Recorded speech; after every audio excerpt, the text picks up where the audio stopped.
Euzu billahi mineşşeytanirracim. Bismillahirrahmanirrahim. Elhamdülillahi rabbil alamin. Hamdan yuafi ni'amahu ve yukafi'u mazidah. Ve afdalus salati ve atammut teslim ala seyyidil murselin Muhammed ve ala alihi ve ashabihi ecmaîn. Amma ba'd. Esselamu aleyküm ve rahmetullahi ve berekatuh. Ayavlu din kardeşlerim, bugün 19'unda sentabr ayını 2019 yıl Peygamberimiz aleyhissalatu vesselam'ın hadislerinden Adabul Mufrad deyin İmam Bukhari'nin kitabından 285. hadise geldik. Bab husnul hulqi fi iza faqihu. Asıl hakkından uzakta asıl dinden anlaulu bulgan son.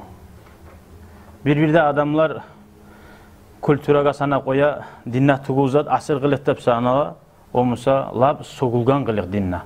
O sali dinden anlaulu bulma taraksan gertidenna nizat asıl kılık nizat tugul. An Abi Hureyre radıyallahu anhu قال Resulullah sallallahu aleyhi ve sellem Peygamberimiz aleyhissalatu vesselam aytti inner racula la yudriku bi husni hulukihi daracetel qaimi billeyli.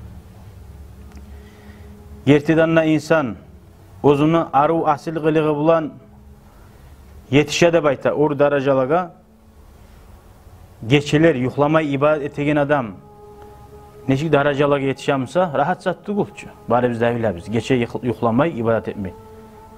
Şu adam ne daracalaga yetişamsa Allah bir de geçe yuhlasa da aru kılığı bulan adamlar bulan aru söylep duragan adam şu daracana Allah bere degen. Nege bere o var? Nege tugulesi o namaz kılgan adam ozu paydalana yalnız. Asıl kılığı var adam her zamanla da o başkalarga koça. Onu görüp bak o li bulmasa men ne bulayım bulayım. Men ne şoğar o şeyi inip adamların arasında aru kılığı eyle. Şu zap bulan daraja oraya göterirler.